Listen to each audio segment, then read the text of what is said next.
1400 வருடம் ஒரு நபி இல்லாம உலகம் இருந்ததில்லை. உலகம் அல்லாஹ் தஆலா ஆதம் அலைஹிஸ்ஸலாத்து நபியாக அனுப்பின காலம் இருந்து நபி ஸல்லல்லாஹு அலைஹி வஸல்லம் அவர்களுடைய காலம் வரைக்கும் இவ்வளவு நீண்ட ஒரு இடைவெளி ஒன்று இருந்ததில்லை. புகாரில வரக்கூடிய ஹதீஸ், நாளைக்கு அல்லாஹ் ஒவ்வொருவருடன் தனிப்பட்ட முறையில பேசுவான். அந்த நேரத்துல மனிதன் ஒவ்வொன்றையும் பார்க்கும் பொழுது, தன் பாவத்தை பார்க்கும் பொழுது திரைச்சு போவான். நான் என்று மாட்டிக்கொள்வேனா என்று அவன் வரும் பொழுது அல்லாஹ் சொல்லுவான், நான் இதை மன்னிச்சுட்டேன் சொர்க்கத்துக்கு போட்டு அல்லாஹ் என்னை உங்களை அந்த கூட்டத்தில் ஆக்குவானா. நான் ஓதிய குர்ஆனுடைய 2 திருவசனங்களும் ஒரு ஹதீஸும் நமக்கு ஒரு முக்கியமான பாடத்தை, ஒரு பொறுப்பை, ஒரு கடமையை அது வலியுறுத்தி முன்வைக்கிறது. நபியை நீங்க சொல்லுங்க, இதுவே என்னுடைய நேரிய வழியாகும், இது என்னுடைய பாதை. நான் அல்லாஹ்வின் பால் உங்களை அழைக்கிறேன். நானும் என்னை பின்பற்றக்கூடியவர்களும் தெளிவான ஞானத்தின் மீதே இருக்கிறோம். நானும் என்னை பின்பற்றக்கூடிய ஒவ்வொருவரும் தெளிவான பசீரத்தின் ஞானம், நம்பிக்கை, விசுவாசம், தைரியம், மார்க்க தெளிவோடு இருக்கிறோம். அல்லாஹ் மிக தூய்மையானவன். சுப்ஹான் அல்லாஹ் வமா அன மினல் முஷ்ரிகீன். ஆகவே அவனுக்கு இணை வைப்போரில் நானும் ஒருவன் அல்ல என்று ஸல்லல்லாஹு அலைஹி வஸல்லம் அவர்கள் கூறிய இந்த திருவசனத்தை சூரத் யூசுப் 12வது சூரத்தில் அல்லாஹ் தஆலா 108வது ஆயத்தாக இங்கு முன்வைத்திருக்கிறார். அதே போன்று இன்னொரு குர்ஆனுடைய திருவசனம், வமன் அஹ்ஸனு கௌலன் மிம்மன் தஆ இலல்லாஹி வ அமில ஸாலிஹன் வ கால இன்னனி மினல் முஸ்லிமீன். இவர்கள் அல்லாஹ்வின் பக்கம் மக்களை அழைத்து சாலிஹான நல்லமல்கள் செய்து நான் அல்லாஹ்வுக்கு முற்றிலும் வழிபட்ட முஸ்லிம்கள் நின்றும் உள்ளவன் என்று கூறுகிறானோ அவரை விட சொல்லால் அழகையவர் யாரும் இருக்க மாட்டார்கள். இந்த குர்ஆனுடைய திருவசனமும் ஒவ்வொரு மனிதனும் அல்லாஹ்வின் பக்கம் அழைப்பதை மிக தெளிவான ஒரு மார்க்கமாக, ஷரியத்தாக முன்வைத்திருக்கிறது. அத்தோடு நான் முன்வைத்த ஹதீஸ், ஸல்லல்லாஹு அலைஹி வஸல்லம் அவர்கள் பல்லிகு அன்னி வலவ் ஆயா, என்னிடமிருந்து ஒரே ஒரு சிறு செய்தி கிடைத்தாலும் சரி அதை பிறகு எடுத்து நீங்க முன்வைக்க வேண்டும் என்பதாக குர்ஆன், ஹதீஸ் மிக தெளிவாக இருக்கிறது. அல்லாஹ்வின் நல்லடியார்களே, அன்பு சகோதரர்களே, நான் உங்களுடன் இந்த வருடத்தில் ஜனவரியிலிருந்து பல குத்பாக்கள் நடத்தியிருக்கிறேன். கடைசியாக ரபியுல் அவ்வல் மாதத்தில் ரசூல் ஸல்லல்லாஹு அலைஹி வஸல்லம் அவர்களுடைய கண்ணியம், மகத்துவம், அவர்களுடைய உள்ள தூய்மை, நாம் அவர்களை பின்பற்ற வேண்டிய அந்த கடமைகள் சம்பந்தமாக விரிவாக, அதே நேரத்தில் அஷ்ஷமாயிலுல் முஹம்மதியா என்ற அந்த நூலை பற்றியும் ஒரு விரிவான பார்வையை நான் முன்வைத்தேன். இன்று நான் மிக முக்கியமான ஓரிரு விடயங்களை முன்வைக்க விரும்புகிறேன். முதலாக, 2ஆக, 3ஆக நான் இதை பிரிக்க விரும்புகிறேன். முதலாக நான் சொல்ல விரும்பும் விஷயத்தை எல்லாருமே தயவு செய்து, அது வெறுமனே கொத்பாவை கேட்டுட்டு போறதல்ல. நாம் ஒரு அமானிதத்தை, ஒரு பொறுப்பை, அல்லாஹ்வின் பக்கம் அல்லாஹ்வினால் தரப்பட்டிருக்கக்கூடிய இந்த காரியத்தை நான் நிச்சயமாக நிறைவேற்றுவேன் என்ற ஒரு மனப்பதிவுடன் தன்னுடைய வீடுகளுக்கு, தொழிலுக்கு, உத்தியோகத்துக்கு நாம் திரும்பி போகும் பொழுது அல்லாஹு தஆலா நிச்சயமாக நியத்துல் முஃமின் கைரு மின் அமலி, மூமினுடைய நியத்து அமலை விட சிறந்தது என்பதாக ஹதீஸ்ல வந்திருக்கிறது. அதனால் முதலாக நியத்தை சரிப்படுத்திக் கொள்வோம். அஹ்லிஸ் தீனக் யக்ஃபிகல் அமலுல் கலீல். உடைய நியத்தை சரிப்படுத்திக் கொள், நீ கொஞ்சம் செய்தாலும் அது உனக்கு போதுமாக இருக்கும். ஆக நான் சொல்லும் இந்த குத்பா, இன்றைய இந்த பயான், இன்றைய இந்த பேருரை, இதை நானும் நீங்களும் சுமந்த ஒரு சமூகமாக மாற வேண்டும் என்று நான் எதிர்பார்க்கிறேன். கண்ணியமானவர்களே, உலகத்தில் ஆதம் அலைஹிஸ்ஸலாம் முதல் நபி, இறுதி நபி ஹஜ்ரத் முஹம்மது ஸல்லல்லாஹு அலைஹி வஸல்லம். அப்ப அல்லாஹ் தஆலா காலாகாலம் நபிமார்களை அனுப்பி கொண்டே இருந்தான். ஆரம்பித்தான் ஆதம் அலைஹிஸ்ஸலாத்திலிருந்து. சூரத்துல் பக்கரால ஆதம் அலைஹிஸ்ஸலாத்தை பற்றி, அவர்களுடைய அந்த விரிவான அந்த பயணத்தை பற்றி, ஆரம்பத்தை பற்றி, அவர்கள் இந்த பூலகத்துக்கு வந்ததை பற்றி எல்லாம் அல்லாஹ் தஆலா விவரித்திருக்கிறார். இலங்கைக்கு அப்படி ஒரு பேரும் இருக்குது, ஆடம் ஸ்பீக். உலகத்துல அப்படி நாடுகள் மிக குறைவு. சில என்கிட்ட கேட்கக்குள்ள நீங்க எங்க இருந்து வந்திருக்கிறீங்கன்னு சொல்லி நான் சொல்றது உண்டு.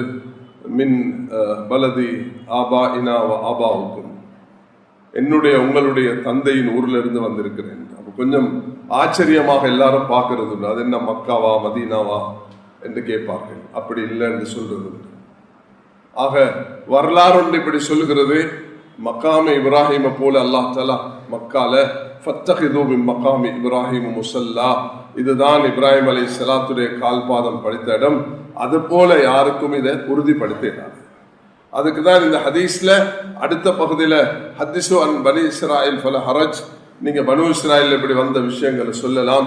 அதுக்கு இன்னொரு ஹதீஸ் சொல்கிறது, லா நுஸத்திக் வலா நுகத்திப், அதை நாங்க உண்மை என்றும் உறுதிப்படுத்த மாட்டோம், பொய் என்றும் சொல்ல மாட்டோம், ரெண்டுக்கு நடுவில் இருந்துரும். இது ஒரு வரலாறு இப்படி வந்திருக்கு. இது மக்காமே இப்ராஹிம போல காபத்துல்லால இருக்கிறது போல அப்படியான ஒன்று அல்ல என்பது எங்களுக்கு தெரியுமான வரலாறு இப்படி ஒன்று இருக்கிறது. அதுக்கு உண்மைக்கு அதிகமான சான்றிதழ்கள் வரலாறு ஆசிரியர்கள் பேசியிருக்கிறார்கள். ஆதம் அலைஹிஸ்ஸலாத்தை தொடர்ந்து அல்லாஹ் தஆலா குர்ஆன்ல பல ரசூல்மார்களுடைய பெயர்களை அல்லாஹ் குறிப்பிட்டிருக்கிறார், நபிமார்களுடைய பேர் அல்லாஹ் குறிப்பிட்டிருக்கிறார். ஆனா அதிகமாக அல்லாஹ் தஆலா சொல்கிறான், அதிகமானவர்களை லம் நக்ஸுஸ் அலைஹி, ஏராளமானவர்களுடைய பெயர்களை குறிப்பிடவில்லை. வரலாறிலும் ஹதீஸ்களிலும் இந்த விஷயம் பதிவாக இருக்கிறது. 1,00,000க்கும் மேல நபிமார்கள் வந்திருக்கிறார்கள்.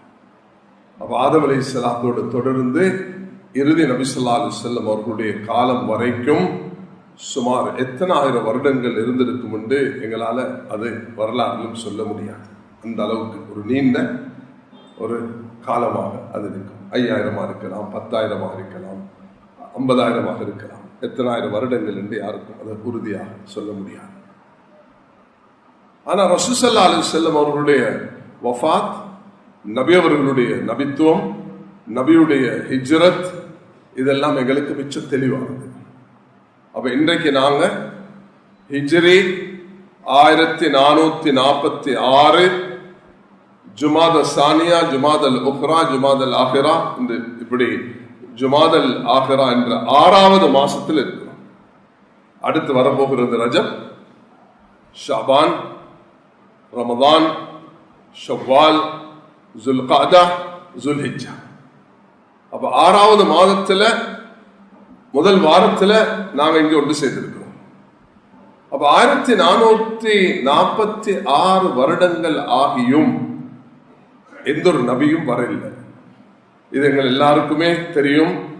எங்களுடைய இறுதி தூதர், உலகத்துடைய இறுதி நபி, சையதுல் அம்பியா, நபிமார்களுடைய தலைவராக அல்லாஹ் ரப்புல் இஸ்ஸத் எல்லோருக்கும் இமாமத் செய்யக்கூடிய பாக்கியத்தை மேராஜுடைய நேரத்தில் அல்லாஹ் வழங்கி, அல்லாஹ் சுப்ஹானஹு வ தஆலா அவர்களுடைய சிறப்புகளை தான் ரபீஉல் அவ்வல் மாதத்தில் நாம் கேட்டோம்.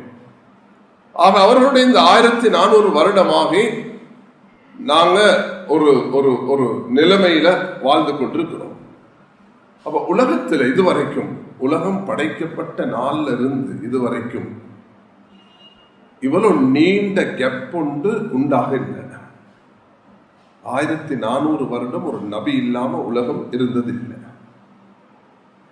உலகம் அல்லாஹ் தஆலா ஆதம் அலைஹிஸ்ஸலாத்தை நபியாக அனுப்பின காலம் இருந்து நபி ஸல்லல்லாஹு அலைஹி வஸல்லம் அவர்களுடைய காலம் வரைக்கும் இவ்வளவு நீண்ட ஒரு இடைவெளி ஒன்று இருந்ததில்லை. ஆக கூடினா எத்தனைன்றதை நான் சொல்றேன். ஏன் இப்ராஹிம் அலைஹிஸ்ஸலாம் ஒரு நபி, அவருடைய மகன் இஸ்ஹாக் அலைஹிஸ்ஸலாம் இன்னொரு நபி, அவருடைய மகன் யாக்கூப் அலைஹிஸ்ஸலாம் இன்னொரு நபி, அவருடைய மகன் இஸ்மாயில் அலைஹிஸ்ஸலாம், யூசுப் அலைஹிஸ்ஸலாம் இன்னொரு நபி. அப்ப யூசுப், பின் யாக்கூப் பின் இஸ்ஹாக் பின் இப்ராஹிம். ஒரே காலத்துல ஷுவைப் அலைஹிஸ்ஸலாத்தையும் மூசா அலைஹிஸ்ஸலாத்தையும் நபியாக்கி, மூசா அலைஹிஸ்ஸலாத்துடைய சகோதரர் ஹாரூன் அலைஹிஸ்ஸலாத்தையும் அல்லாஹ் தஆலா நபியாக்கி, மூசாவுக்கும் ஹாரூனுக்கும் அலைஹிஸ்ஸலாத்து வஸ்ஸலாம் கூலா லஹு கௌலன் லய்யினா, ஃபிரௌனுக்கு போயிட்டு மிருதுவான வார்த்தைகள்ல நீங்க அழைப்பு கொடுங்க என்று அல்லாஹ் தஆலா சொல்கிறான். அப்ப நபிமார்கள் வாழ்ந்து கொண்டிருக்கிற காலத்துல இப்ராஹிம் அலைஹிஸ்ஸலாம் இருக்கும் பொழுது லூத் அலைஹிஸ்ஸலாம் நபியாக இருக்கிறார்கள். இப்ராஹிம் அலைஹிஸ்ஸலாமும் லூத் அலைஹிஸ்ஸலாமும் ஒரே காலத்துல நபியாக இருக்கிறார். ஆனால் ஈசா அலைஹிஸ்ஸலாம் உயர்த்தப்பட்டதற்கு பிறகு எங்களுடைய நம்பிக்கை விசுவாசம், நபி அவர்களுக்கு முன்பு வந்த நபி அது ஈசா இப்னு மரியம், மரியம் அலைஹிஸ்ஸலாத்துடைய மகன். உலகத்துல ஒரே ஒரு மனிதர் இஸ்லாமிய கண்ணோட்டத்துல தாயுடைய பேர் சொல்லி மகன் அழைக்கப்படக்கூடியவர் அது ஈசா அலைஹிஸ்ஸலாம் மட்டும்தான். அபூ ஜஹலுடைய இக்ரிமத் பின் அபி ஜஹல், அபூ ஜஹலுடைய மகன் இக்ரிமா என்றுதான் அழைக்கப்படுமே தவிர வேற எந்த மாத்தமும் அதுல நடக்க மாட்டாங்க. இக்ரிமா ஒரு சஹாபி, அபூ ஜஹல் ஒரு ஃபிரௌன்.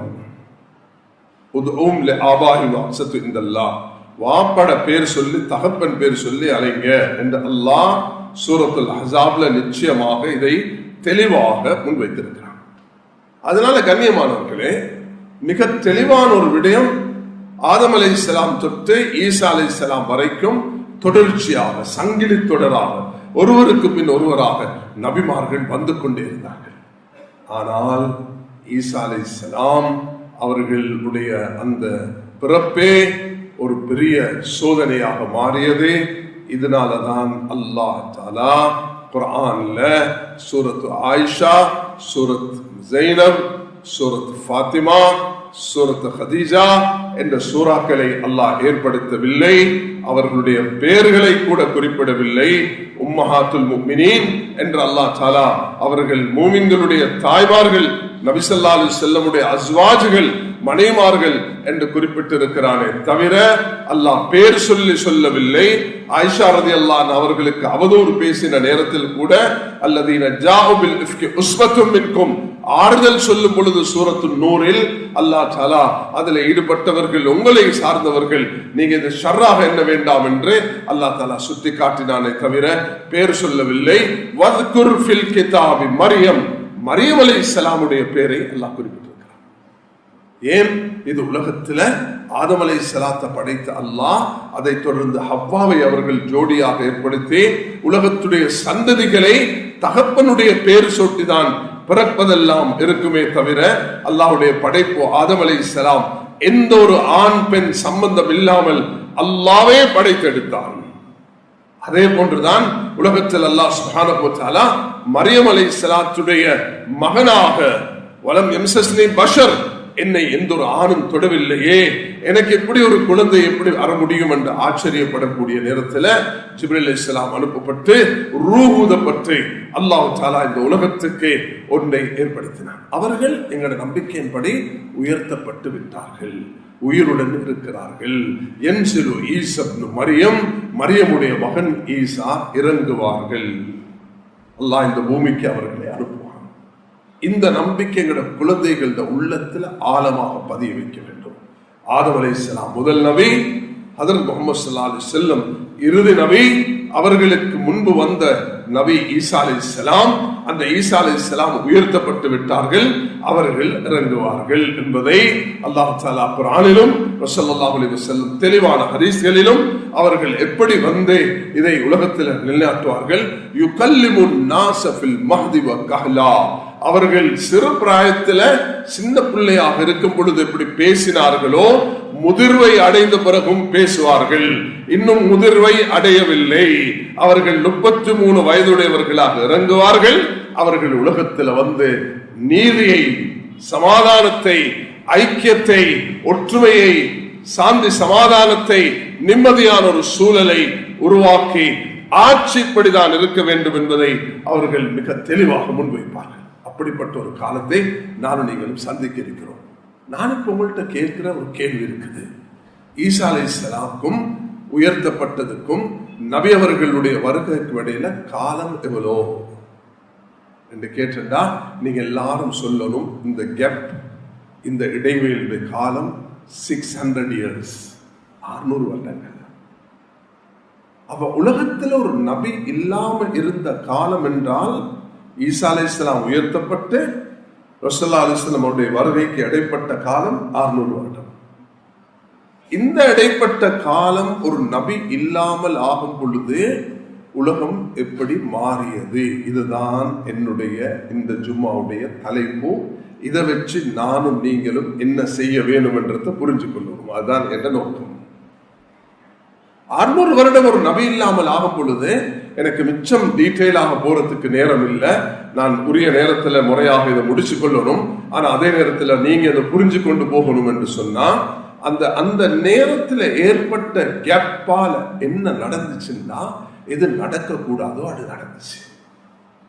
பனா பைத் ரப்புல் பைத் அஷ்ரன் ஃபஹுசுஹுமு, காபத்துல்லாவை கட்டியவர்கள் 10 பேர்கள். மலாயிகத்துல்லாஹில் கிராமு ஆதமு, மலக்குமார்கள் ஆதம், ஷீசுன் இத்ரீசுன் சும்மா அமாலிகு, ஷீஸ் அலைஹிஸ்ஸலாம் இத்ரீஸ் அலைஹிஸ்ஸலாம் அமாலிகா, குஸையுன் வ குரைஷுன் கப்ல ஹாதைன் ஜுர்ஹமு, ஜுர்ஹம் குஸை குரைஷ் என்ற இந்த குலத்தார்கள். அப்துல்லா இப்னு ஜுபைரின் பனாகதா பினாஉல் ஹஜ்ஜாஜி ஃபஹாதா முத்தம்மிமு என்ற உம்மத்தில் அப்துல்லா இப்னு ஜுபைர், அதுக்கு பிறகு ஹஜ்ஜாஜ். இந்த 10 சங்கிலி தொடராக கட்டி வந்த இந்த காபத்துல்லா ஈசா அலைஹிஸ்ஸலாம் உயர்த்தப்பட்டு 600 வருடத்துல எது நடக்க கூடாதோ அதெல்லாம் நடந்து ஜினா கூட அதுக்கு நடந்தது.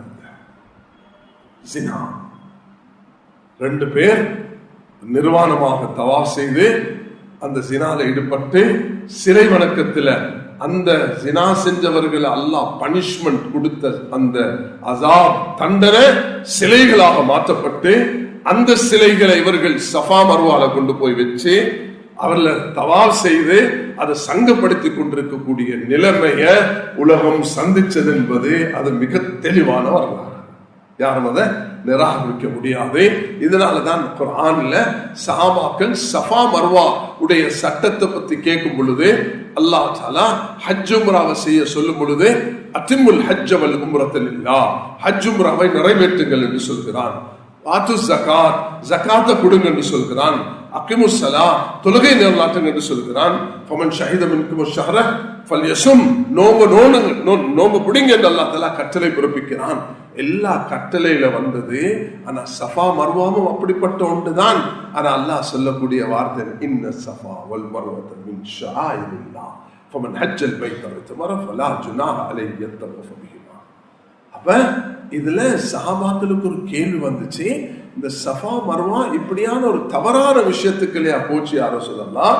ஜினா செஞ்சு குற்றவாளிகளாக்கி தண்டிக்கப்பட்டு அந்த தண்டனையில கொண்டு போயிட்டு கல்ல தூக்கி 2 இடத்துல வச்சு அதுல தானே ஜாஹிலியத்துல ஹஜ் செய்யக்குள்ள தவாஃப் செஞ்சார்கள். அதுல நாங்களும் செய்யலாமா என்று கேட்ட நேரத்துல அல்லாஹ் சொன்னான், அவங்களோட பாவத்தை எல்லாம் விடுங்க, இது அல்லாஹ்வுடைய அத்தாட்சி. இன்ன ஸஃபா வல் மர்வத மின் ஷஆயிரில்லாஹ். காபத்துல்லா அல்லாஹ்வுடைய அத்தாட்சி, மகாம் இப்ராஹிம் அல்லாஹ்வுடைய அத்தாட்சி, ஜம்சம் அல்லாஹ்வுடைய அத்தாட்சி, முஸ்தலிஃபா அரஃபா மினா அல்லாஹ்வுடைய அத்தாட்சிகள்ல உள்ளது. அது போன்றுதான் இந்த சஃபாவும் மர்வாவும் அல்லாஹ்வுடைய அத்தாட்சி. ஃபலா ஜுனாஹ அலைஹி யத்தவஃப பிஹிமா ஃபமன் தத்தவ கைரன் ஃபஇன்னல்லாஹ ஷாக்கிருன் அலீம். அல்லாஹ் தஆலா சொன்னான், யார் இதுல சை செய்வீங்களோ அதுல எந்த பிரச்சனையும் கிடையாது. ஒரு கட்டளையை நிறைவேற்றுவதற்கு அல்லாஹ் தஆலா சொல்லியிருக்கணும், நீங்க கட்டாயமாக சஃபா மர்வால சை செய்யுங்க என்று சொல்லியிருக்கணும். அப்படி சொல்லாம ஃபலா ஹரஜ் என்று சொல்றது காரணம் என்னன்னா இது செய்யலாம் இல்லை மட்டுமல்ல கட்டாயம் செய்யணும் என்ற அணுகுமுறைய வேறொரு தோணில இந்த இடத்துல பயான் செய்யப்பட்டிருக்கு. அதனால கண்ணியமான சகோதரர்களே பெரியார்களே, அல்லாஹ் சுப்ஹானஹு வ தஆலா நம்மீது கொண்ட அன்பின் காரணத்தினால நபிமார்களை அனுப்பி இறுதி நபியாக ரசூலுல்லாஹி அலைஹி வஸல்லம் வந்தார்கள். அந்த நபியுடைய வருகைக்கு பிறகு இன்றைக்கு 1446 வருடமாகி ஹிஜ்ரத் செய்து அதுக்கு அந்த 13 வருஷத்தையும் நீங்க சேர்த்தீங்க என்று சொன்னா அது 1459 வருடங்களாக மாறிடும். நபித்துவத்துடைய அவ்வளவு காலமாகி 600 வருடம் ஒரு நபி இல்லாமல் போகும் பொழுது காபத்துல்லாவையே மாத்தி போட்டாங்கன்னா உலகம் இன்றைக்கு 1446 ஹிஜ்ரி ஆகியும் எப்படி நிலைமைக்கு தள்ளப்பட்டிருக்கும் என்றதை நாங்க நீங்க சொல்லி அறிய தேவையில்லை. அடுத்து எங்கெங்கெல்லாம் போய்கொண்டிருக்கிறோம். இந்த நவீன யுகத்துல ஆண் பெண் உண்டாக மாறணும், ஆண் பெண்ணாக மாறணும், பெண் ஆணாக மாறணும், ஆணும் ஆணும் வாழணும், பெண்ணும் பெண்ணும் வாழணும். தன்னுடைய என்னென்னெல்லாம் இச்சைகளை உலகத்துல நிறைவேற்ற முடியுமோ பகுத்தறிவுடைய உச்ச கட்டத்துக்கு மனிதன் போயிருக்கிறான். அப்படிப்பட்ட உலாயிக்க கல்யாணம் ஆமி பல்லும் அவள் மிருகத்தை விட மோசமானவர்கள் என்று குர்ஆன் போட்டு காண்பிக்கிறது. அப்படிப்பட்ட ஒரு யுகத்துல தான் நாங்க நீங்க வாழ்ந்து கொண்டிருக்கிறோம். அப்ப நபி அவர்கள் எல்லா காலத்திலே வந்திருக்கிறார்கள். ஆதம் அலைஹிஸ்ஸலாம் படைக்கப்பட்ட காலத்தில் வந்திருக்கிறார்கள். அல்லாஹ் நபிக்கு முத்திரை இட்டுட்டான் என்று சொன்னா இந்த பணியை, நபியுடைய பணியை யாரு செய்வது என்று கேட்கறதுக்கு தான் குர்ஆனுடைய சூரத் யூசுஃபுடைய அல்லாஹ் தஆலா சொல்லிருக்கக்கூடிய இந்த ஆயத்தை நான் ஓதி காட்டினேன்.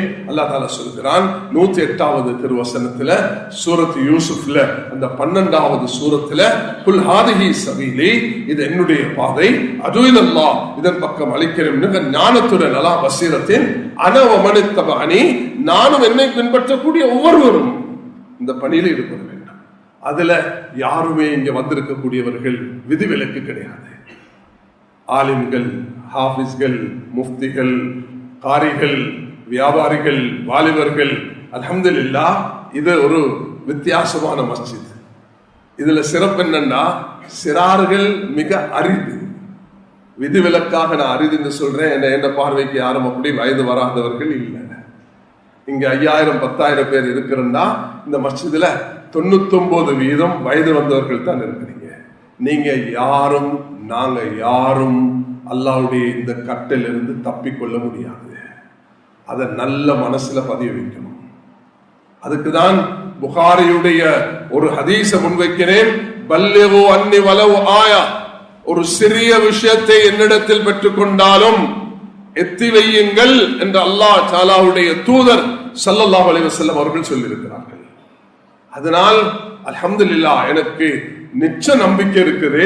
இந்த இதுல இருக்கக்கூடிய வந்திருக்கக்கூடிய எல்லாரும் தொழ தெரியும், தொழுகையில தக்பீர் கட்டிலிருந்து சலாம் கொடுக்கும் வரைக்கும் என்ன செய்யணும் என்று தெரியும், கிப்லாவை முன்னோக்கி தொழ தெரியும், வுது எடுத்துட்டு தொழ தெரியும், வுது இல்லாத நேரத்துல தயமம் செய்ய தெரியும், தலையிலிருந்து கால் வரைக்கும், கையிலிருந்து வாய் கொப்பளிக்கிறதுல இருந்து மத்மதால இருந்து கால் கழுவும் வரைக்கும் குர்ஆன் சொன்ன வுது எடுக்க தெரியும், குளிக்க தெரியும், குளிப்பு கடமையானது தெரியும், குர்ஆனை ஓத தெரியும், தெரியாட்டு சூரத்துல் ஃபாத்திஹா தெரியும்.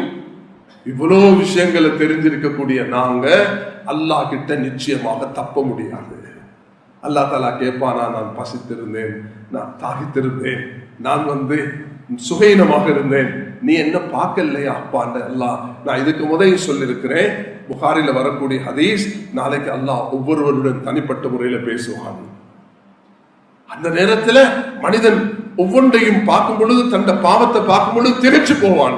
நான் என்று மாட்டிக்கொள்வேனா என்று அவன் வரும் பொழுது அல்லாஹ் சொல்லுவான், நான் இதை மன்னிச்சுட்டேன், இதை மன்னிச்சுட்டேன், இதை மன்னிச்சுட்டேன், சொர்க்கத்துக்கு போட்டு அல்லாஹ் என்னை உங்களை அந்த கூட்டத்தில் ஆக்குவானாக. ரசூல் ஸல்லல்லாஹு அலைஹி வஸல்லம் அவர்களை இறுதி நபியாக்கி அல்லாஹ், நீங்க சிறந்த உம்மத்துகள், குந்தும் கைர உம்மத்தின் உக்ரிஜத் லின்னாஸ், சிறந்த உம்மத்துகள். ஏன்? நீங்க அல்லாஹ்வுடைய தீனை உலகத்தில் நாட்டுவதற்கு அனுப்பப்பட்டவர்கள். தஅமுரூன பில் மஅரூஃப், வியாபாரிகள், தொழிலாளிகள் அல்ல, விவசாயிகள், பட்டதாரிகள் அல்ல, தனவந்தர்கள், நீங்க அரசியல்வாதிகள் அல்ல. அல்லாஹ் அப்படி சொல்லவில்லை. தஅமுரூன பில் மஅரூஃப் வ தன்ஹவுன அனில் முன்கர் வ து'மினூன பில்லாஹ், நலவை கொண்டு ஏவி தீயதை விட்டு தடுத்து அல்லாஹ்வின் மீது நம்பிக்கை உள்ளவர்கள் என்று சொல்கிறார். இந்த கடமையை, இந்த பொறுப்பை நாங்க செய்ய தவறினால் ஒவ்வொரு மஸ்ஜிதும், உலகத்தில் இருக்கக்கூடிய ஒவ்வொரு மஸ்ஜிதும் சுமக்க வேண்டிய பொறுப்பு ஒவ்வொரு ஆலிமும், ஒவ்வொரு பாமரனுக்கும், படித்தவருக்கும் படிக்காதவர்களுக்கும். சஹாபாக்கள்ல எங்களை போல இந்த நாட்டுடைய லிட்ரேச்சர் பாத்தீங்கன்னு சொன்னா எழுத்தறிவுள்ளவர்கள், என்னுடைய பழைய ஞாபகத்தை வச்சு நான் சொல்ல விரும்புறேன், 75க்கும் மேல, 75க்கும் 80க்கும் 85க்கும் இடைப்பட்ட முஸ்லிம்கள், முஸ்லிம் அல்லாதவர்களுடைய எண்ணிக்கை அப்படிதான் இருக்குது. யாருமே ஸ்கூலுக்கு போகலன்னு கேட்டா மிக அரிதானவங்க இருப்பாங்க. ஸ்கூலுக்கு போக இல்லாம ஹோம் ஸ்கூலிங் வீட்டுல படிச்சிருந்தது எனக்கு தெரியும். பலரும் அப்படி மாஷா அல்லாஹ் பெரிய வித்துவான்களாக இருக்கிறாங்க. அமெரிக்கா, கனடால நான் 2005 போன நேரம் ஆய்வு நான் படிச்சேன். அந்த நேரத்துல அதை நான் இலங்கையில வந்து பயானம் செய்தேன். அமெரிக்கா, லண்டனுடைய, கனடாவுடைய ரிசர்ச் சொல்லுது, உலகத்தில் ஆக சிறந்த அறிவாளிகள் வெளியாகக்கூடிய இடம் ஹோம் ஸ்கூலிங், வீட்டுல கற்றுக் கொடுக்கிறது. யூனிவர்சிட்டிக்கு பிந்தி அனுப்புறது. 10-12 வருஷமாக வீட்டுல வச்சு படிச்சு கொடுத்து அந்த பிள்ளைய வளர்த்தெடுக்கிற அஹ்லாக், பண்பு, அறிவு, ஆளுமை, திறமை அது முஸ்லிம்கள் அல்ல, முஸ்லிம் அல்லாதவர்கள். அப்படிப்பட்ட அமெரிக்கன்ஸ், கனடியன்ஸ் நான் ஏராளமாக சந்திச்சிருக்கிறேன். அவர்களுடைய ஆய்வு நீங்க கூகுள் பண்ணி பார்த்தா கிடைக்கும். உங்களுக்கு ஹோம் ஸ்கூலிங் என்றதுல எவ்வளவு பெரிய ஒரு கிடைக்குது. அதனால எங்கட யாரும் ஸ்கூலுக்கு போகாம இருந்திருந்தாலும் அப்படி அரிது மிக குறைந்தவர்கள் 6-7 வட்டும் படிச்சிருப்போம். அவர்கள் யாருமே எங்களுக்கு ஒரு பாஷையில ஒன்றுமே தெரியாதுன்றது மிச்ச குறைவுதான். அதனால யாரும் இந்த பயான கேட்டதுக்கு பிறகு அல்லாஹ் இடத்துல தப்பிக்கொள்ள முடியாது. நானும் நீங்களும், முதலாவது நான் நீங்க இந்த அமானிதத்தை நாங்க சுமக்கணும். அதுல 2 காரியம் செய்யணும் மேலான சகோதரர்களே. ஒன்று, முஸ்லிம்கள் மத்தியில் ஒற்றுமை, வேற்றுமையில் ஒற்றுமை உருவாக்கி ஒவ்வொரு முஸ்லிமும் மஸ்ஜிதுக்கு ஆலிம்களும் பொதுமகனும் படித்தவரும் பட்டதாரியும் மஸ்ஜிதுக்கு நேரம் கொடுத்து மஸ்ஜிதில் இருக்கக்கூடிய வரக்கூடிய உலமாக்கள், அந்த மஹல்லாவை சேர்ந்த உலமாக்கள் மஸ்ஜிதுக்கு நேரம் கொடுத்து அங்கு வரக்கூடிய பாமரர் ஒவ்வொருவரையும் அளந்து பார்த்து யாருக்கு என்ன தேவைன்னு படிச்சு கொடுக்கணும். சிலருக்கு சூரத்துல் ஃபாத்திஹா தேவை, சிலருக்கு குளிர்ப்புடைய கடமை தேவை. இது நான் சிறார்களை சொல்லல, 40, 50, 60 வயசு உள்ளவர்கள். என்ற ஒரு சகோதரிய மனமுடித்து மௌத்தாகின 2 பேரும் இந்தியாவை சேர்ந்தவர்கள், உடன்குடியை சேர்ந்தவர்கள். என் மைத்துனருக்கு ஒரு 65 வயசு இருக்கும். என் சகோதரி மௌத்தானதுக்கு பிறகு அவர் இந்தியாவில் புருஷவாக்கத்தில் மஸ்ஜிதில் அந்த 65 வயதுல அவர் போயிட்டு குர்ஆன ஓதுறதை கண்டு நான் சரியான சந்தோஷப்பட்டேன். புருஷவாக்கத்துடைய பெரிய பள்ளிக்கு போய் பார்த்தா அவருடைய பேரும் பதிவாக இருக்கும். கண்ணியமானவர்களே, வயது என்பது பிரச்சனை அல்ல. நேரம் கொடுக்கணும். உலமாக்கள், இந்த மஸ்ஜிதில் உள்ள இமாம்கள், நிர்வாகிகள் எல்லோரும் ஒன்று சேர்ந்து இமாம் பொதுமக்களுக்கு நேரம் கொடுக்கணும். தொழுவிக்கிறது மட்டுமல்ல, இது நிர்வாகிகள் இமாம்களுக்கு சொல்லவும் தேவையில்லை. இமாம் இந்த நேரத்தில் மஸ்ஜிதில் உட்கார்ந்து இருப்பார். பெட்டால இந்த பஜார்ல இருக்கக்கூடியவர்கள் வந்து வந்து கேட்டுட்டு போகணும். என்னுடைய இந்த 35 வருஷம் இந்த சேவையில நான் ஆக விரும்பக்கூடிய ஒன்றுதான், நானும் வந்து இந்த இடத்துல உட்காரணும், யாரும் வரணும், அவங்களோட கேள்விகளை கேட்டுட்டு போகணும். இது எங்களோட தொழுகையை திருத்தணும். முதலாவது தொழுகையை திருத்தணும். இது நான் அடிப்படையான மஸ்ஜிது நபவியில நடந்த அமல் இப்படிதான் இருந்தது. சஹாபாக்களை இப்படிதான் தியானிச்சார்கள். இது இலங்கையில் இருக்கக்கூடிய 3000 மஸ்ஜிதும் 10,000க்கும் 14,000க்கும் இடைப்பட்ட உலமாக்களும் 5,000க்கும் மேற்பட்ட ஹாஃபிஸ்களும் கொஞ்ச நேரம் தொழுக, குழந்தைகளுக்கு மக்தப் பாடம் நடத்துவது, அவருடைய குத்பா, அவருடைய வேறு சில பொறுப்புகள் போக ஒரு 1 மணி நேரம், 2 மணி நேரம், 3 மணி நேரம் டைம் உடைச்சு நேரத்தை கொடுத்தா இமாம்கள் மஸ்ஜிதுகள்ல சுப்ஹானல்லாஹ், இந்த நாடு வேற எங்கேயோ போய் நிற்கும். நான் ஒரு பாமரன், நான் ஒரு விவசாயி, நான் கடல் தொழில் செய்யக்கூடியவன், நான் ஒரு மூட்டை தூக்கக்கூடியவன். அது கண்ணியமான ஒரு தொழில்.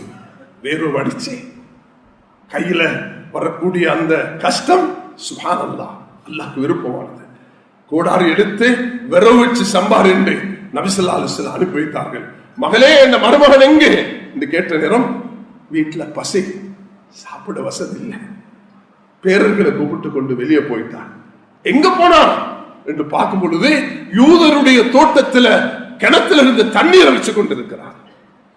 அதனால கூலி வேலை செய்வது என்பது அது அலி ரலியல்லாஹு அன்ஹு சுன்னத், நபியுடைய மருமகனுடைய சுன்னத், வீரனுடைய சுன்னத்.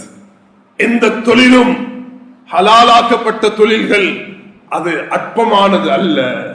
லா தஹ்கிரன்ன பில் மஅரூஃபி ஷைஆ, எந்த ஒரு நலவையும் அற்பமாக மதிக்க கூடாது.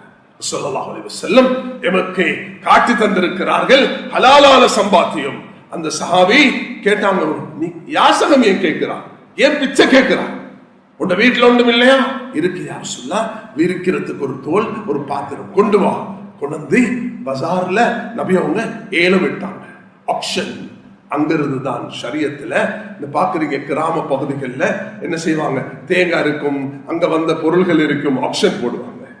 மையசீதுன்னு சொல்றது, யார் இது விலை கொடுத்து வாங்குறீங்கன்னு சொல்ல, ஒவ்வொரு விலைக்கும் அதை வாங்குவாங்க. ஒருவர் 100 ரூபாய் 200 ரூபாய் 500 ரூபாய் வாங்கிட்டு போவார். மார்க்கத்தில் அனுமதிக்கப்படுது. இங்கதான் அந்த சுன்னத் ஆரம்பிக்கப்பட்டது, அந்த நடைமுறை ஆரம்பிக்கப்பட்டது. செல்லும் கேட்டார்கள், இது என்ன? எடுத்து அவருக்கு இதை வித்துட்டு இந்த பணத்தை கொண்டு போயிட்டு ஒரு கோடாரியை வாங்கி நீ ஒரு கம்பெடுத்து அதுல போட்டு நீ விரவெட்டி சம்பாதிச்சுட்டு வாழ்ந்தக்குள்ள அந்த சஹாபி வந்து சொல்லக்குள்ள நபி ஸல்லல்லாஹு அலைஹி வஸல்லம் சந்தோஷப்பட்டான். இதனாலதான் அத்தாஜிரு சதூக்குல் அமீன் மா நபியீன வஸிதீகீன வஷுஹதா. கண்ணியமானவர்களே, இந்த அடிப்படையை தயவு செய்து நாங்கள் நீங்க எல்லாரும் விளங்கி ஆகணும். எங்களோட ஒரு பொறுப்பாக நாங்கள் இதை ஏற்றுக்கொள்ளணும். நான் இதை அல்லாஹ் எனக்கு ஆயில தந்தா ஒவ்வொரு மஸ்ஜிதுக்கும் போயிட்டு இந்த தூதை கொடுக்க விரும்புகிறேன். இந்த மஸ்ஜிதுல இன்னைக்கு நான் கொடுக்கிற தூதை நீங்க எல்லாரும் இதை எடுத்து இந்த செய்தியை ஒவ்வொருவரும் இந்த செய்தியை எடுத்து கொண்டு போய் ஒப்படைங்க உங்களோட குடும்பத்துக்கு. பேசுங்க உங்களோட மனைவிமாரோட, பேசுங்க உங்களோட வீட்டில் உள்ள குழந்தைகளோட. மகனே, உனக்கு 25 வயது, உன்னை நான் டாக்டர் ஆக்கிட்டேன். உனக்கு 30 வயது, நான் உன்னை இன்ஜினியர் ஆக்கிட்டேன். உனக்கு 40 வயது, நான் இன்னொரு நல்ல பட்டதாரி ஆக்கிட்டேன். நீ ஐடில 20 வயதுல இன்றைக்கு ஐடில இருந்து நீ சம்பாதிக்கிறா. நான் இன்றைக்கு 60 வயசுல இருக்கிறேன், நான் கபரை நாடிக்கொண்டிருக்கிறேன். உனக்கு நான் இந்த அமானிதத்தை சொல்லி தருகிறேன் மகனே. என்ன அமானிதம்? நபி ஸல்லல்லாஹு அலைஹி வஸல்லம் அன்றைக்கு ஹஜ்ஜத்துல் வதால எங்கள் எல்லாரையும் பார்த்து சொல்லிட்டு போயிருக்கிறார்கள், பல்லிகு அன்னி வலவ் ஆயா. ஒரு விஷயத்தை, ஒரு செய்திய, ஒரு ஹதீஸ, ஒரு தூதை நீங்க எடுத்தாலும் அதை உம்மத்துக்கு எத்தி வைங்கன்னு சொன்னாங்க. அதனால இன்னைக்கு நாளைங்க எல்லாம் முதலாவது செய்ய வேண்டிய வேலை தௌபா செய்யணும், இஸ்திக்ஃபார் செய்யணும். அப்ப அல்லாஹ் தஆலா எங்களை மன்னிப்பான். அல்லாஹ் இன்றைக்கு தான் நான் இதை புரிஞ்சேன், இதுவரைக்கும் நான் இதை விளங்கி கொள்ளல. எனக்கு சூரத்துல் அஸ்ர் வல் அஸ்ரி இன்னல் இன்சான லஃபீ ஹுஸ்ர் இல்லல்லதீன ஆமனு வ அமிலுஸ் ஸாலிஹாத் வ தவாஸௌ பில் ஹக் வ தவாஸௌ பிஸ் ஸப்ர். இந்த நாடு பெரிதும் மதிக்கக்கூடிய ஒரு இமாம் 1300 வருடங்களாக இந்த நாட்டில் பேசப்படக்கூடிய 1200 வருடமாக என்றால் இமாம் ஷாஃபி ரஹ்மத்துல்லாஹி அவர்கள் பிறக்கிறார்கள் 150ல, மௌத்தாகிறார்கள் 204ல. அப்ப 1200 வருடங்களாக இமாம் ஷாஃபி அவர்கள் உலகத்தில் பேசப்படுகிறார்கள். அப்ப இலங்கைக்கு அல்லாஹ் தஆலா அந்த குறைஷி வம்சத்தை சேர்ந்த இமாம் ஷாஃபி தாய் இல்லாம நபி அவர்கள் எப்படி ஒரு அனாதையாக வளர்ந்தார்களோ, கஸ்ஸா, இந்த கஸ்ஸா இன்றைக்கு துடிச்சு கொண்டு உலகத்திலே அந்த 2 பில்லியன் முஸ்லிம்கள் வாழ்ந்தும் தடுத்து நிறுத்த முடியாமல் கோலைகளாக இருக்கும் அந்த கஸ்ஸா பிறந்தவர்கள் தான் இமாம் ஷாஃபி ரஹ்மத்துல்லாஹி அலைஹி. அவர்கள் மரணித்தார்கள் எகிப்துல. கைரோக்கு போனா அல்லாஹ் எனக்கு அங்க போகக்கூடிய பாக்கியத்தை நசீபாக்கினான். ஒரு பெரிய கான்ஃபரன்ஸ் ஒன்று வைத்திருந்தார்கள் ஃபத்வா சம்பந்தமான. அதுல கலந்து கொண்ட நேரத்தில் இமாம் ஷாஃபி ரஹ்மத்துல்லாஹி அவர்கள் அடக்கம் செய்யப்பட்டிருக்கக்கூடிய அந்த மக்பராக்கு ஜியாரத் செய்யக்கூடிய சந்தர்ப்பத்தை அல்லாஹ் நசீபாக்கினான். கண்ணியமானவர்களே, 54 வயது வாழ்ந்த அந்த மகான் அவர்கள் சொல்கிறார்கள், இந்த சூரத்துல் அஸ்ர் மட்டும் இறங்கியிருந்தால், நான் சொல்றதுதான் நான் கொஞ்சம் விரிவாக சொல்லியிருக்கிறேன். 2 வசனத்தில் இமாம் ஷாஃபி ரஹ்மத்துல்லாஹி அவர்கள் சொல்லிவிட்டு மௌத்தானார்கள். அதை அவர்களுடைய மதகுடைய ஒரு பெரிய இமாம், இந்த உலகத்தில் எல்லாராலும் வேற்றுமை இல்லாம பேசப்படக்கூடியதுதான் தஃப்சீர் இப்னு கதீர். இந்த இடத்துல தஃப்சீர் இப்னு கஸீர் தமிழ் மொழிபெயர்ப்போ ரஹ்மத் பதிப்பகம் செய்திருக்கிறது. ஒவ்வொருவருடைய வீட்டுல தஃப்சீர் இப்னு கதீர் தமிழ்ல இருக்கணும். தேவையான சூரத்துகள் ஆயத்துகள் எடுத்து பார்த்துக் கொள்ளணும். அது எங்களுக்கு கிடைச்சிருக்கக்கூடிய ஒரு பெரிய நியாமத்.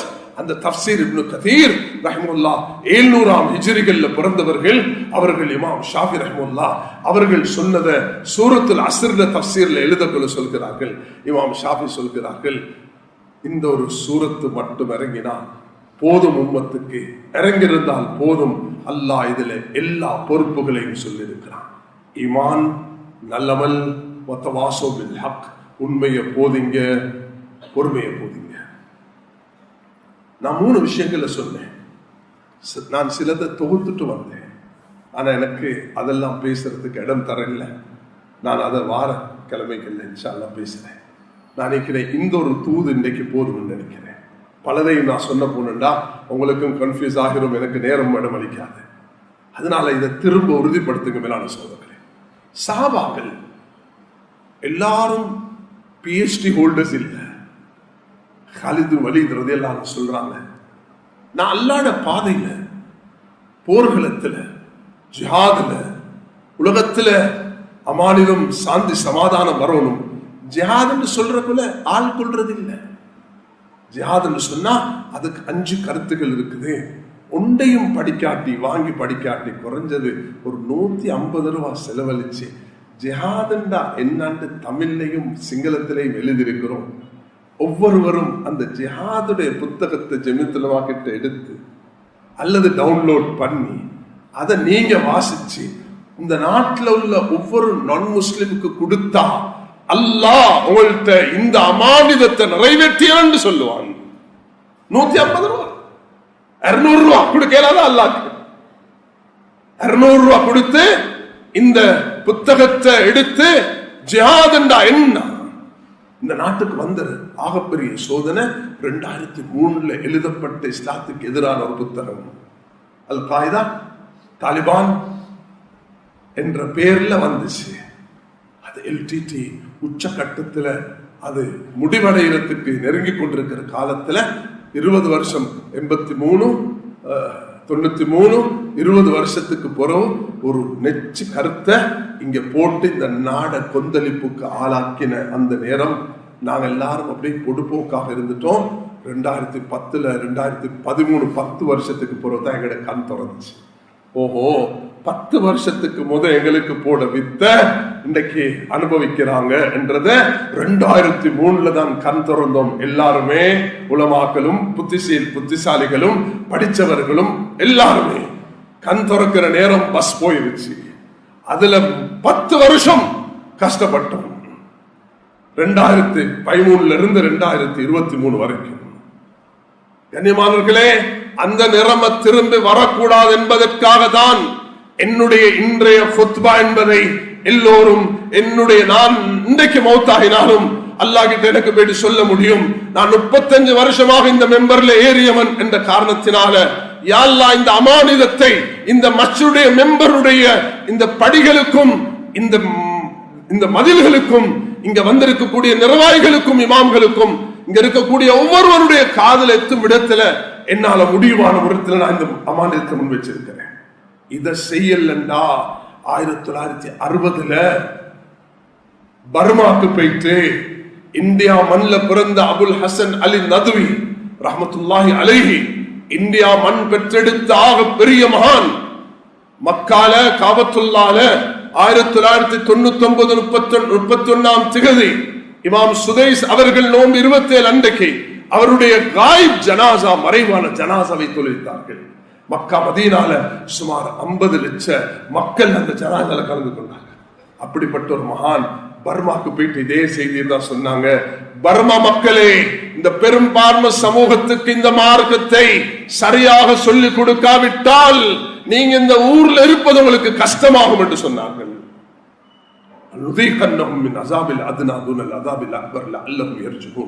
சூரத்து சஜ்தா ஒவ்வொரு ஜும்மா அன்றைக்கு ஓதுகிறோம். அல்லாஹ் சொல்லுகிறான், பெரிய வேதனையை கொண்டு வர்றதுக்கு முதல் சின்னதை கொண்டு வருகிறோம். நீங்க திரும்புறதுக்காக வேண்டி 10 வருஷம் அனுபவிச்சது போதும். இந்த நாட்டுக்கு 1300 வருடம் அனுபவிக்காத சோதனை இந்த 10 வருடத்தில் அனுபவித்திருக்கிறோம். ஒவ்வொருவரும் இதை தூக்குங்க, இந்த அமானிதத்தை. இமாம் ஷாஃபி ரஹ்மத்துல்லாஹ் அந்த கஸ்ஸால பிறந்த மகான் அவர்கள் சொன்ன சூரத்துல் அஸ்ர் எடுங்க. நான் இன்றைக்கு ஓதின சூரத் யூசுப் அதை ஒரு முறை எடுத்து தமிழ் மொழிபெயர்த்து படிங்க. மேலான சகோதரர்களே, இந்த பயணத்தை முன்னெடுத்து போவோம். ஒவ்வொருவரும் சகவாழ்வ கட்டியெழுப்புறதுக்கு தன்னால முடிவான இந்த அமானிதத்தை நிறைவேற்றுவோம். அதே நேரத்தில் நாம் ஒவ்வொரு மஸ்ஜிதில தொடர்புள்ளவர்களாக 3000 மஸ்ஜிதிலும் என்ன செய்தி வரணும்டா நாங்க துரிதமாக ஒரு செய்தியை கொண்டு வரணும். எங்களோட மஸ்ஜிதுகள் 100க்கு 100 தொழுகையாளிகளாக இருக்கிறார்கள். உலமாக்கள், படித்தவர்கள், பாமரர்கள் எல்லோரும் மஸ்ஜிதுக்கு நேரம் கொடுத்து மஸ்ஜித் உள்ளவர்களாக மாறும் பொழுது, உலமாக்களோட தொடர்புள்ளவர்களாக மாறும் பொழுது ஒரு சமூகம் சிறந்த சமூகமாக எப்படி மாறும் என்பதை ஹயாத் இருந்தா வரக்கூடிய ரஜபுடைய மாசத்துல நான் தயாரிச்ச இந்த குத்பாவை உங்களுக்கு 2வது 3வது அம்சமாக நான் முன்வைக்கிறேன். இன்று நான் தந்த தூதை ஒவ்வொருவரும் சுமந்து கொண்டு சஹாபாக்கள் எப்படி இதை ஆலிம்கள், பாமரர்கள், அதுல படித்தவர்கள், எழுத வாசிக்க தெரியாதவர்கள் என்று காலித் பின் வலீத் சொல்கிறார்கள், எனக்கு குர்ஆன மரணம் செய்ய முடியல, ஏனென்றா நான் அல்லாஹ்வுடைய பாதையில் அதிகமாக ஜிஹாதிலையும் போர்களத்திலையும் தீன ஹயாத்தாக்கிறத்திலையும் கலிமாவை உயர்த்தரத்திலையும் ஈடுபட்டிருந்தேன் என்று அவர்கள் சொன்னது போல நானும் நீங்களும் இந்த அமானிதத்தை படிச்சிருக்கணும் என்று கட்டாயம் கிடையாது. அல்லாஹ்வுடைய தந்திருக்கக்கூடிய இந்த அமானிதம், நான் செய்த இந்த பயான், இதை ஒவ்வொருவரும் எடுத்து மக்களுக்கு ஷேர் பண்ணுங்க, கொடுங்க. உங்களுக்கு வந்திருப்பீங்க இங்க 5000 மக்கள் என்றா, இந்த 5000 மக்கள் போதும் இந்த நாட்டில் உள்ள 20 லட்சம் வீடுகளுக்கும் 20 லட்சம் மக்களுக்கும் கொண்டு போய் சேர்க்கிறதுக்கு. இந்த அமானிதத்தை நீங்க செய்தீங்கன்னா நீங்க ஒரு பெரிய அமானிதத்தை நிறைவேற்றிய மக்களாக ஆகுவீங்க. வல்லா அல்லாஹ் எனக்கும் உங்களுக்கும் இதற்கு தௌஃபீக் செய்வாராக. இறுதி மூச்சு வரைக்கும் யா அல்லாஹ் ஈமானுடன் வாழ்ந்து ஈமானுடன் மரணிக்க கிருபை செய்வாயாக. யா அல்லாஹ் இந்த நாட்டையும் உலகத்தையும் நிம்மதியுள்ள ஒரு சூழலாக நீ ஆக்கி தருவாயாக. யா அல்லாஹ் இந்த நாட்டில் தற்பொழுது ஏற்பட்டிருக்கக்கூடிய மாற்றத்தை வைத்து நீ அமைதியையும் சாந்தியையும் சமாதானத்தையும் ஐக்கியம் ஒற்றுமையையும் நீ ஏற்படுத்தி தருவாயாக. எல்லோருக்கும் நீதமும் எல்லோருக்கும் யா அல்லாஹ் உரிமைகள் சரியான முறையில் கொடுக்கப்பட்டு எந்த மதத்துக்கும் அநியாயம் நடக்காமல், எந்த மனிதனுக்கும் அநியாயம் நடக்காமல் நேர்மையான ஒரு நிலைமையை இந்த நாட்டுக்கு நீ அமைச்சு தருவாயாக. கடந்த காலங்களில் நாம் எமக்கு ஏற்பட்ட சோதனையில இருந்து நாம் விட்ட தவறுகளுக்காக நாம் உன்னிடத்தில் மன்னிப்பு கேட்கிறோம்.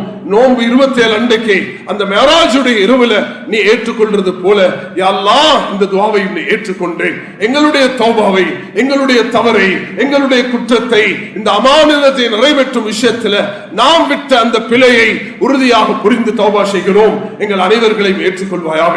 இந்த மஸ்ஜித் நிர்வாகிகள், இந்த மஸ்ஜித்ல வாழ்ந்து மரணித்த இமாம்கள், யா அல்லாஹ் இந்த இதுக்கு சேவை செய்தவர்கள், பொருளால பணத்தால சிந்தனையால பாடுபட்ட எல்லோருடைய பாவங்களை மன்னித்து அவர்களுக்கு உயர்ந்த இடத்தை நசீபாக்கக்கூடியாக யா அல்லாஹ் இங்க இருக்கக்கூடிய எல்லோருக்கும் யா அல்லாஹ் ஹஜ்ஜையும் உம்ராவையும் நசீபாக்குவாயாக.